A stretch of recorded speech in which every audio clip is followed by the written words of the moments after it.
아침을 시작하는 슬기로운 방법. 오늘 내게 이로운 뉴스. 노영희의 출발 새 아침 슬기로운 인터뷰.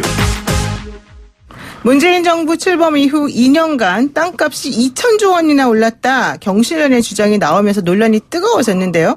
여기에 대해서 국토부가 이를 즉각 반박하고 공개 토론회를 제안하기로 했습니다. 경실련이 물론 즉각 받았죠. 같은 땅값을 두고 왜 이런 상반된 주장이 나오는지, 게다가 2,000조 원이라니 상당히 실감이 안 나는 그런 금액이기도 한데요. 오늘 선대인 경제연구소의 선대인 소장님 모시고 자세한 얘기 한번 들어보도록 하겠습니다. 안녕하세요. 네, 안녕하세요. 반갑습니다. 네, 저희가 스튜디오에 유명한 분을 아침부터 모시니까 오늘 좀 약간 집중해서 열심히 한번 여쭤보도록 하겠습니다. 네. 어제 그 민주평화당의 정동영 의원하고 경실련이요. 네. 업무방해죄로 감정평가협회장을 그리고 직무유기죄로는 한국감정원장 등 국토부 관련 사람들에 대해서 고발장을 제출하지 않았습니까? 네, 네. 업무방해죄랑 직무유기죄가 왜 갑자기 나오는 건가요? 이게 사실 법률 전문가는 아니기 때문에 엄밀하게 이제 법적으로 어떻게 된다. 이건 네네.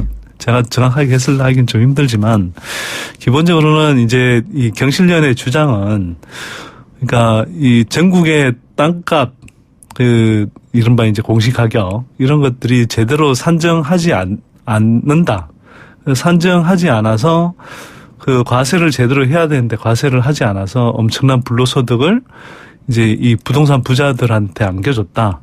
그런 과정에서 제대로 이제 그러니까 이런 가격을 제대로 산정해서 과세를 해야 되는 행정당국의 업무를 방해했다. 네. 또 한편으로는 이걸 제대로 하지 않았으니 직무유기다. 이런 식으로 이제 좀 주장하고 있는 네. 게 기본 이제 취지로 알고 있습니다. 그러니까 우리나라 부동산이 항상 공시지가하고 실거래가가 상당히 차이가 그동안 많이 났었기 때문에 네. 그 부분 관련해 가지고 공시지가를 결정하는 네. 일을 하는 사람들이 일을 제대로 안 했고 네. 터무니없이 낮게 이거를 책정했기 때문에 네. 그로 인해서 오히려 토지 부자들 혹은 부동산 부자들이 네. 세금에서 많은 이득을 얻었다. 이게 요점 아니겠습니까? 네, 네. 근데 이런 주장이 맞습니까? 어떻게 보세요? 큰 틀의 취지는 맞다고 저는 생각을 하고요. 큰 틀의 취지는 맞다. 네네. 예. 그런데 다만 이제 경실련이 이게 추정하는 과정에서 좀 지나치게 과도한 일반화를 해서 시세 반영률을 이제 지나치게 좀 낮게 잡은 것 아니냐. 그래서 네. 좀 경실련이 전국 땅값이나 부동산 가격을 다 조사할 수는 없거든요. 네. 일부 이제 조사한 사례인데 그걸 이제 전국이 다 그런 것처럼 이제 일반화해서 이제 추정을 했다라는 게 제가 볼 땐 좀 문제이고요. 그런데 큰 틀의 취지는 맞다라고 제가 보는 이유는 뭐냐면 네.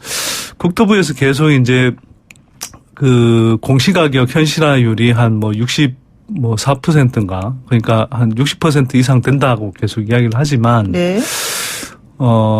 제가 이제 좀 그동안 조사해 본 바로도 그렇고 전반적으로 주로 부동산 부자들이 갖고 있는 네. 큰 토지라든지 또 상업용 건물이라든지 빌딩 이런 것들의 시세 반영률은 국토부가 발표하는 것보다 상당히 좀 낮은 편입니다. 네. 네. 그리고 제가 한 방송사와 함께 이제 한 2년 전에였나요? 네. 2년 전에, 지난해였네요. 지난해 초에 삼성 에버랜드 땅값의 이제 시세 반영률을 조사해 본 적이 있는데.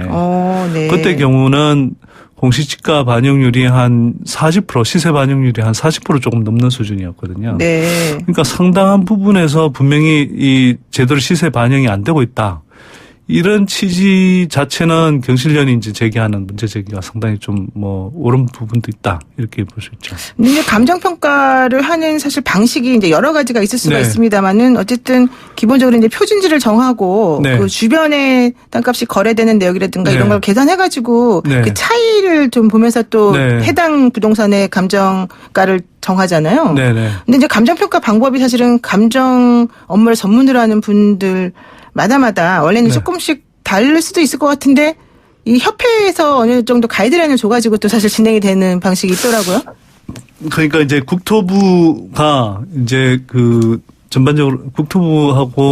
국토부가 이제 예산을 쓰죠. 그래서 그 한국감정원하고 이제 한국 그 감정평가사협회. 네. 그래서 이제 이 업무를 구체적으로 수행하는데 감정평가사협회는 또 지역별로 이걸 담당하는 또 감정평가 회원 법인을 그렇죠. 따로 이제 지정해서 진행을 합니다. 그러니까 뭐 이른바 좀 경쟁 시스템은 배제되어 있는 거고요. 네, 맞습니다.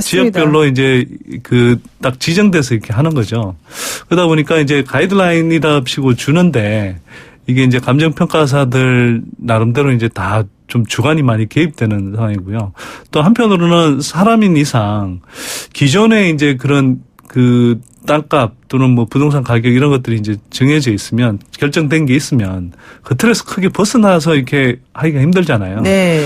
그 예를 들어서 주변 이제 부동산 가격이 크게 변동할 요인이 있다 그러면 다시 이제 들여다보고 그걸 가지고 하지만 안 그런 경우는 대체로 그냥 그 전에 했던 거에서 어느 정도 이렇게 플러스 마이너스 해서 이렇게 이제 좀 평가를 하는 경우들이 많거든요. 네. 보면. 그러다 보니까 예전에 이제 좀 낮게 책정이 돼 있으면 그걸 이제 적극적으로 현실화하기가 좀 쉽지 않은 구조죠. 네. 그래서 계속 이제 현실화율이 올라오지 못하고 있다. 저도 그렇게 보고 있죠. 사실 뭐 저희가 소송을 이제 많이 하는데 네. 기본적으로 예를 들면은 뭐 토지 수용이라든가 재개발, 재건축 같은 네. 거 할 때 네. 여기 반대하는 사람들이 돈으로 보상을 보통 받아요. 네. 그럴 때 이제 감정평가사들이 그 부동산은 얼마다 이렇게 알려주잖아요. 네. 계산해주고. 네. 근데 그걸 보면 너무너무 낮다 이런 생각이 들거든요. 그런데 또 세금을 내야 될 때는 또 너무 공시지가 너무 높게 나오는 거 아니냐 또 이렇게 생각이 들기도 해서 약간 좀 네. 상반되기도 합니다. 솔직히 네. 말하면. 아니 그러니까 뭐 일반인 입장에서 네. 당연히 뭐 팔 때는 좀 비싸게 평가를 받고 싶고. 그렇죠. 그다음에 또 세금 낼 때는 당연히 세금 좀 적게 내고 싶은 게 대부분의 이제 좀 인지상정이긴 한데. 네. 이게 한 사람 한 사람은 그렇지만 이게 이제 이 부동산 편중이 지금 한국에서 굉장히 심각하거든요. 네. 지금 정부 발표로 보더라도 상위 1%가 거의 40%의 전국 이 부동산을 갖고 있다라고 할 정도니까. 그러면 이 사람들에 대한 어떤 그 공시지가, 공시가격 이런 것들이 제대로 매겨지지 않아서 그 세금을 덜 내게 하면 이 사람 그 부동산 부자들이 대부분 잘 사는 사람들이잖아요. 그렇죠.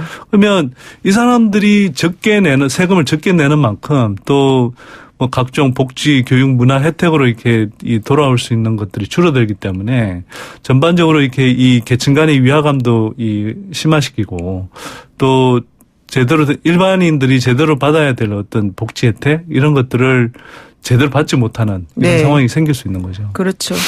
그리고 그 2년 동안 2,000조 원의 땅값이 올랐다, 뭐 아니다, 뭐 이게 이제 경실련하고 네. 국토부가 지금 서로 다투는 부분인데. 네. 국토부는 얘기하고 있죠. 그 통계청하고 한국은행이 발표하는 그 네. 국민 대차대조 보상 토지자산 총액, 네. 뭐 그리고 국토부가 발표하는 지가 변동률, 공시지가, 뭐 공식적인 뭐 어쩌고저쩌고 이런 여러 가지 것들이 서로 좀 다르기 때문에 통계치가 다르다, 이렇게 나오고 있거든요. 좀 설명을 좀 정확히 좀 해주세요. 그러니까 무슨 말인지 모르겠어요. 국토부는 이제 그 경실련이 추정한 거는 뭐 공식 통계가 아니기 때문에 그렇죠. 신뢰할 수 없다 이렇게 이야기하는데 뭐 행정기관 입장에서는 일명 그렇게 주장할 수 있다고 봅니다, 당연히. 뭐 행정이야 당연히 공식적인 정부 공식 통계를 기준으로 이렇게 네. 하는 게 정상이니까요. 그런데 경실련의 문제 제기는 그럼 정부가 제대로 지금 공식 통계를 현실을 반영해가면서 하고 있냐.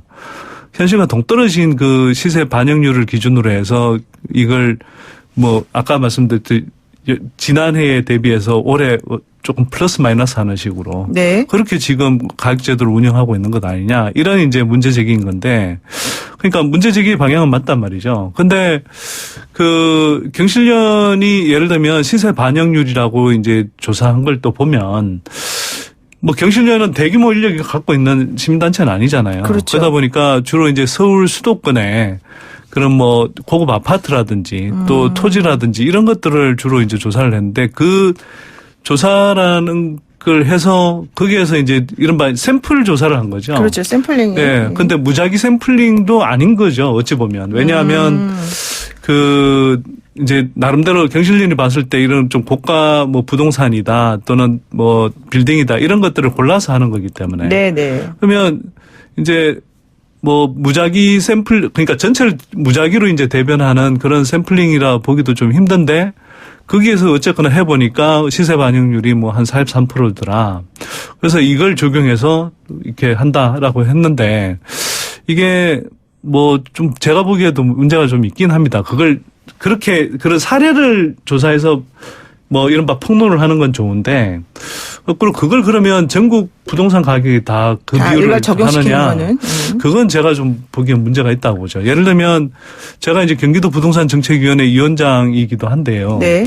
그래서 경기도 차원에서 이제 예를 들어서 뭐 호텔이라든지 상업용 건물의 시세 반영률을 한번 조사해 본 적이 있습니다. 네. 해봤더니 뭐 편차가 되게 심해요. 그러니까 한 뭐 30%대부터 해서 심지어 80%대까지 같은 상업용 건물이라고 하는데도 시세 반영률이 들쭉날쭉하게 되게 달랐거든요. 네. 물론 이제 평균을 내니까 한 50% 조금 넘는 수준이 나오더라고요. 네. 자, 그러면 그렇다고 해서 이거조차도 다 그러면 이게 경기도 전체 뭐 상업용 건물에 다 적용할 수 있냐? 현실화율이냐? 예. 저는 그것이라고 보기도 힘듭니다. 근데 다만 우리가 이제 윤곽은 볼 수 있는 거죠. 이렇게 네. 편차가 크다. 그래서 그런 의미에서 이제 제가 아까 앞에서 이야기 드렸지만 좀 경실련이 너무 과도한 일반화를 해서 좀 이렇게 그 비율을 제시하고 있다. 이런 드는 거죠. 그러니까 지금 국토부가 64.8% 시세 반영률을 얘기를 하고 네네. 있고 경실련은 43%를 얘기하고 네. 있는데 두 수치의 오차 범위가 큰 거는 경실련이 얘기하는 그 샘플링이라고 하는 것 자체가 조금 한쪽에 치우쳐 있었기 때문이다. 그러니까 예. 전반적으로는 고가 부동산의 시세 반영률이 낮습니다. 그건 그렇죠. 경실련이 제기하는 문제의식이 충분히 맞고요. 네네. 또 예를 들면 그러니까 이제 뭐 토지에 있어서도 웬일인지 모르겠지만 뭐 아까 제가 이야기했던 뭐 삼성 같은 대기업이 갖고 있는 토지의 시세 반영률이 전반적으로 좀 낮은 걸로 제가 그렇죠. 본 케이스도 그렇고요. 또 고급 예를 들어 아파트의 경우에도 시세 상승이 가파른 지역의 고가 아파트들의 시세 반영률이 상대적으로 좀 낮습니다. 그래도 이제 아파트 같은 공동주택들은 전체적으로 보면 시세 반영률이 대략 한 60%대 후반 정도로 네네. 평가되는데 예를 들어 고급 단독주택 같은 경우는 시세 반영률이 이게 예를 들어서 저가 주택 같으면 시세 반영률이 뭐 60% 80% 이렇게 되는 경우도 있는데 오히려 또 이 뭐 재벌가들이 사는 고가 주택들은 시세 반영률이 30-40%밖에 안 돼요. 네. 그래서 심지어는 공시 주택 가격은 뭐 예를 들어서 100억이 잡혀 있다 그러면 그걸 가지고 은행에서 담보를 빌리면 담보대출을 빌리면 200억을 빌릴 수 있는. 그러니까 은행에서는 시세를 그보다 훨씬 더 높게 보고 그렇죠. 있다는 거죠. 그렇죠. 그런 일들도 있고 뭐 몇 년 됐습니다만 박근혜 전 대통령이 이제 탄핵되고 나서 삼성동 자택을 팔고 이제 떠날 때 네. 그때도 시세는 60몇 억인가에 팔렸는데 공시 주택 가격은 28억인가로밖에 안 잡혔거든요. 그렇죠. 그만큼 이제 이게 시세 반영률이 낮고 그것들이 주로 부동산 부자들의 이제 땅, 뭐 주택 또 건물이기 때문에 그런 것들을 현실화해야 된다는 건 분명한 과제이고요. 그런데 시세 반영률을 제대로 하려면 진짜 팔리고 뭐 사고 팔고 이런 거래가 있어야 되는 거잖아요. 그런데 그런 거래가 잘 이루어지지 않는 부동산들에 대해서는 사실은 시세 반영률이라고 하는 게 제대로 좀 적용되기 어려운 부분이 있다 이런 얘기신 거죠? 물론 그런 측면도 있습니다. 그래서 이제 국토부 같은 데서는 이제 그 고가 단독주택이나 뭐 토지 같은 것들 이런 것들에 왜 시세 반영률이 낮냐 그러면 그게 그래서 시세를 정확하게 알 수 없다 이런 이야기를 많이 합니다. 그렇죠. 그런데 그건 이제 한편으로는 일리 있는 주장 같긴 합니다. 왜냐하면 뭐 예를 들어서 우리가 아파트는 주로 많이 사고 팔지만 뭐 예를 들어서 좀 뭐 외지에 있는 그런 토지라든지 또 그다음에 아무래도 덩어리 큰 뭐 건물이라든지 이런 것들이야 자주 사고 팔리는 게 아니잖아요. 근데 그럼에도 불구하고 이제 추정할 수 있는 방법은 꼭 그 건물이나 토지가 팔리지 않았다 하더라도 주변에 땅이 팔렸다 또는 주변에 건물이 팔렸다고 할 때 그러니까 주변 지역을 비교하는 거잖아요. 그런 것들을 감안해 보면 뭐 어느 정도 그래도 이렇게 감을 잡을 수가 있는데 그런 측면에서 보더라도 너무 시세 반영률이 낮다.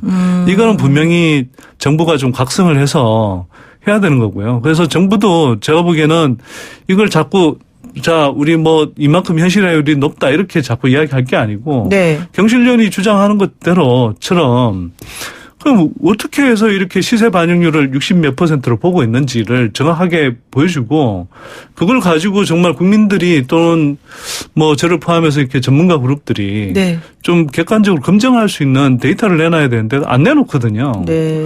그래서 제가 보기에는 시세 반영률이 경실련의 주장과 뭐 정부의 주장 사이에 한 어디 가운데쯤 있다라고 저는 뭐 추정이 되는데 네. 제 느낌으로는.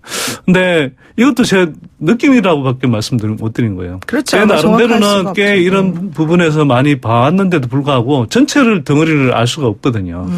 그러면 이게 정부의 행정이라든지 또 그 경실련에서 이야기한 것처럼 뭐 각종 과세라든지 뭐 부담금 부과에 굉장히 중요한 기준이 되는 건데 네. 이 체계를 제대로 아직 정비하지 못하고 있다.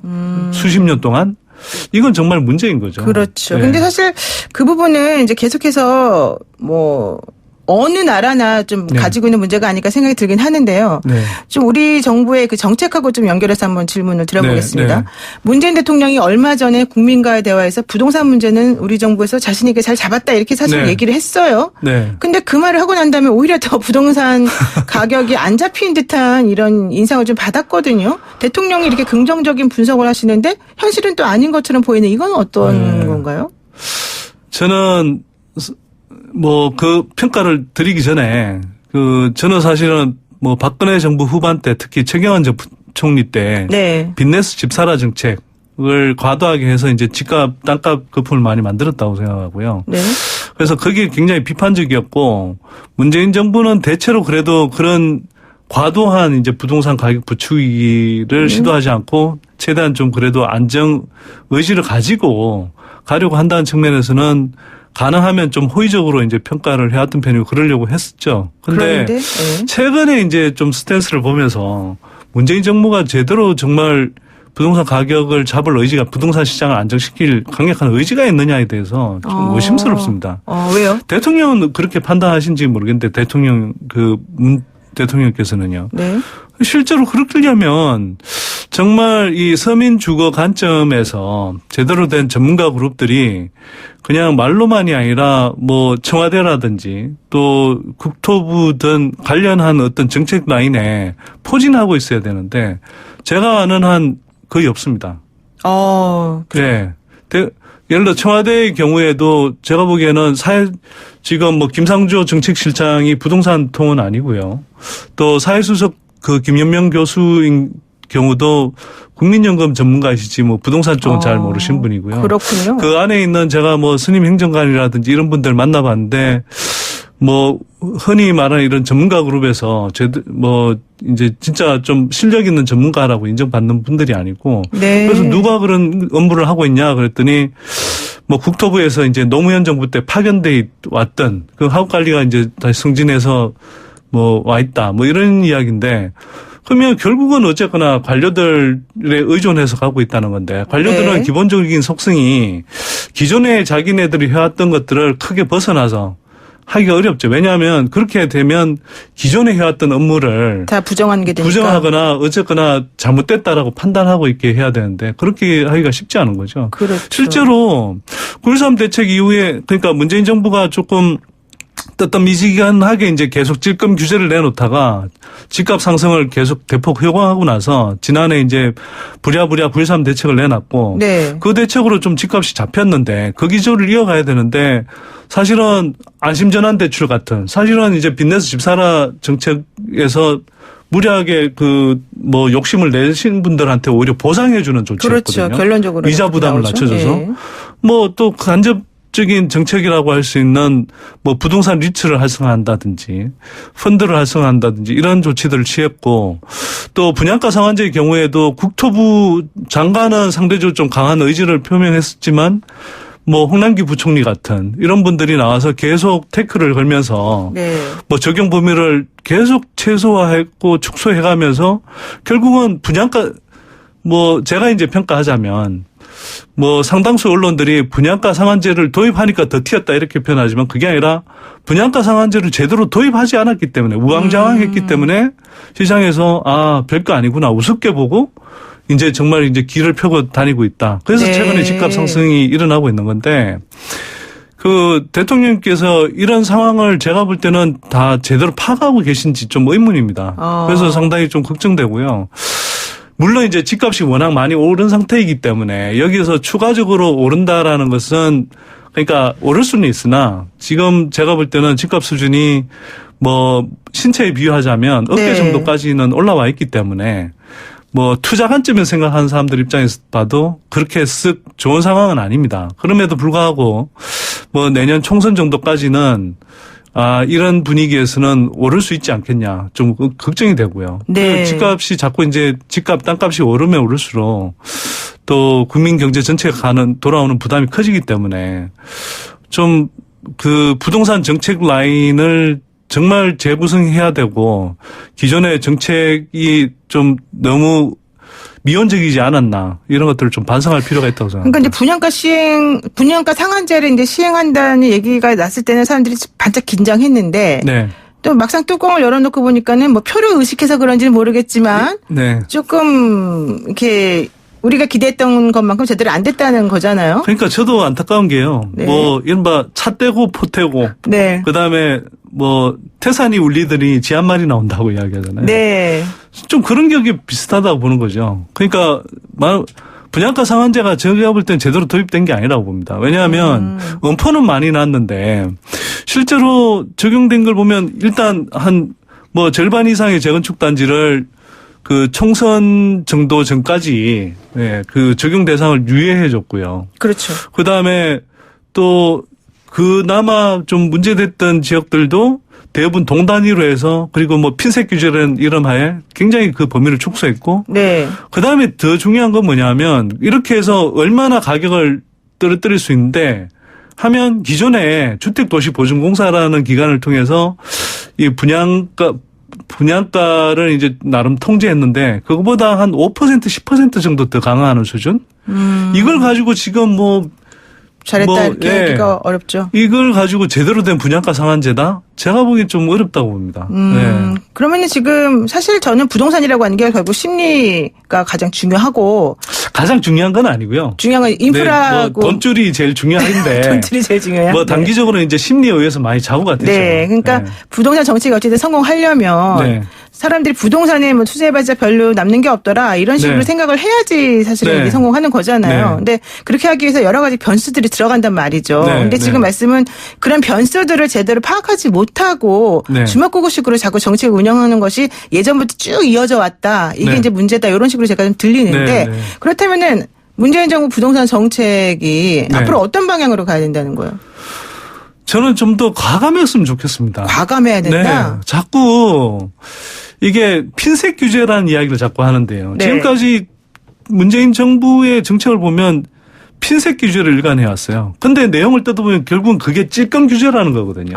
찔끔 규제다. 네. 예. 그러니까 여기가 지금 문제가 되니까 두더지 튀어 올라오면 우리 두더지 잡기 게임처럼 그렇죠. 여기 그거 튀어 잡으면? 올라오면 그게 두들겨 패겠다는 건데 그러면 투기에너지가 다른 지역으로 옮겨간단 말이에요. 네. 규제가 없는 지역으로. 네. 풍선 그럼 거기 효과처럼. 또 네. 풍선 효과라고 하죠. 그래서. 네. 그래서 거기 또 두들겨 잡는다고 이제 뭐 핀셋 규제를 하고. 근데 그러다 보면 계속 두더지 잡기식으로 따라다니다 보면 네. 결국은 돌아가면서 계속 뭐 집값 땅값이 올라 있는 거 아니겠습니까? 그렇죠. 이게 지금 몇 년간 지금 이렇게 되풀이 해왔으면 이게 안 된다라는 걸 인정하고 이제는 그러니까 전국적으로 보편적인 그런 규제 체제를 만들고 그다음에 분양가 상한제 같은 것만 하더라도 신용만 내는 게 아니라 정말 제대로 과감하게 해야 되는데 이게 뭐 총선을 앞둔 정치적 고려인 건지 모르겠지만 좀 그렇지 못하단 말이에요. 네. 그래서 자꾸 뭐 정책 당국자가 나와서 제가 예를 들면 이렇게 핀셋 규제하고 나서 집값이 더 뛴다. 그러면 뭐 범위를 확대하겠다 이렇게 자꾸 엄포를 넣는데 지금도 이미 집값 많이 뛰지 않았나요? 너무 많이 떴죠. 그럼 사실. 그냥 하면 될 것인데 맨날 엄포만. 규제는 찔끔하고 엄포만 놓고 있고 그러고 나서는 언론들이 이제 반발을 하는 거죠. 그러니까 뭐 부동산 부자들을 이렇게 대변하는 언론들이 자 그러면 봐라 이렇게 규제한다고 그러니까 튀지 않았냐. 이렇게 이제 비판, 공격을 받는데 실제로는 제대로 해보지도 못하고 공격대로 받고 그러다 보니까 정말 효과 없는 것처럼 언론에 비춰지고. 네. 국민들도 그렇게 그러니까 국민들이 안 믿고. 네. 이렇게 악순환이 되풀이 되는데 자칫 잘못하다가 노무현 정부 후반기 때도 이렇게 하다가 부동산 가격 폭등을 이렇게 허용해서 사실 굉장히 미심이 악화됐었거든요. 네, 그렇죠. 지금 문재인 정부가 굉장히 중요한 기로에 있다고 저는 보는 거고요. 그래서 정말 경각심을 가지고 해야 된다. 네. 그리고 시장 판단을 제대로 하고 있느냐. 거기에 대해서 저도 좀 의문스러운데 얼마 전에 분양가 상한제 발표하면서 부산 지역의 경우에 투기과열지구에서 해제했습니다. 네. 근데 부산은 지금 집값 조정이 다 끝나고 지금 상승세로 막 돌아서려고 하는 분위기거든요. 그러면 계속 유지해야 되는데 그동안 조정 많이 받았다고 한 마이너스 3, 4% 떨어졌는데 그게 조정 많이 받은 겁니까? 그거 조정 많이 받았다고 해제하겠다는 풀어준다, 거예요. 그러면 안 된다. 예. 네, 그럼 지금 뭐 나름 부동산 시장에 눈치 빠른 세력들은 다 부산으로 다시 물려갈 겁니다. 아, 그렇군요. 그러니까 이게 정부 내에서 제대로 시장을 모니터하고 판단하고 있는지 네. 진짜 걱정이 되고요. 네. 정말 좀 가단성 있게 했으면 좋겠다. 네, 그렇군요. 오늘 말씀 여기까지 듣겠습니다. 고맙습니다. 네, 고맙습니다. 네, 지금까지 선대인 경제연구소장과 함께했습니다.